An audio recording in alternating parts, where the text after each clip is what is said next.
short stories by Gary Shocker, which I'll be playing for you next. The title alone excited me as a creative writing major, and Dr. Goodman, my flute teacher, suggested that I write some fictional excerpts to accompany movements. If you're at all familiar with my Otterbein career as a writer, you'll know that fiction and I don't really get along anymore.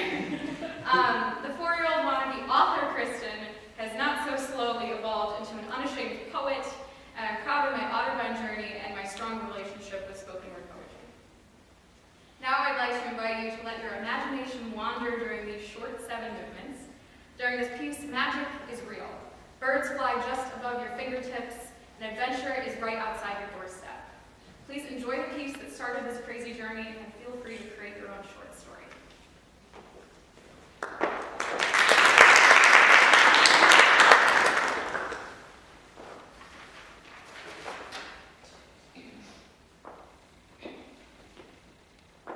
Ohio winds invite you to dance. Sparrows are waltzing and diving just above your fingertips. Falling has never looked this graceful. You fall often when dancing, but has never quite felt like this before. Has never been quite so effortless to get back on your feet, as if the wind is scooping you up, urging you to stand and twirl with the singing lark again.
no happy endings take place after sunset. Perhaps you should have listened instead of following the owl's cry into the night.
Wondering to themselves and never aloud, what does grief taste like?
Teases the water beneath him, letting his wing feathers touch his reflection.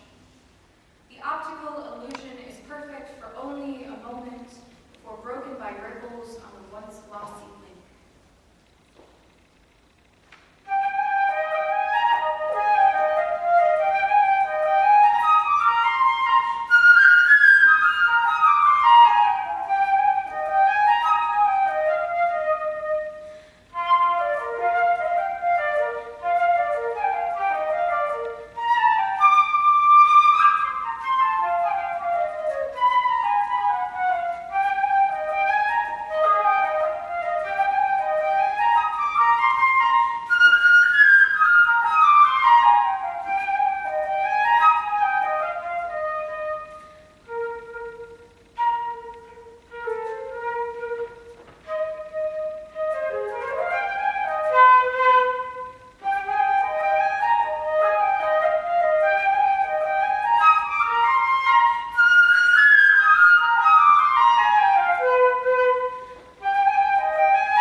which was a senior SeaWorld trainer, Dawn Brencho, in 2010.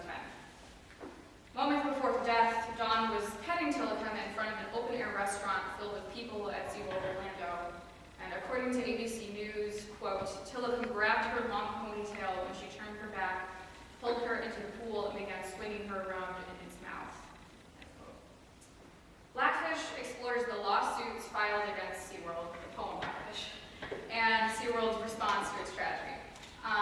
Since the release of this film, SeaWorld has phased out its theatrical killer whale shows and has stopped all captive breeding programs involving orcas. So the poem that you're about to hear is my response to watching the film for the first time last year. It's actually the longest poem I've ever written, so it's really exciting. And if you like a line or phrase, feel free to snap. Poets do all the time, and English majors know it. So, this is Blackfish.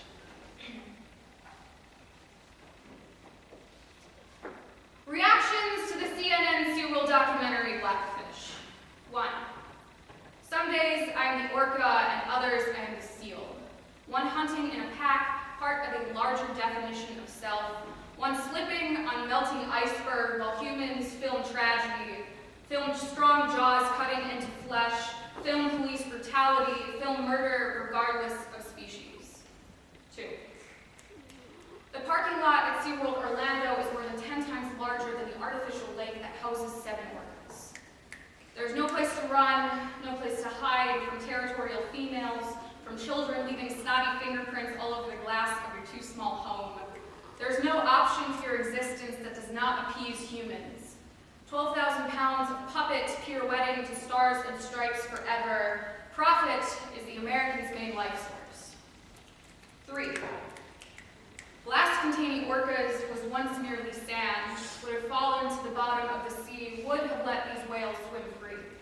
Free Willy became Free Tilly when Tillicum killed Dawn Brencho, wouldn't let her lifeless body go.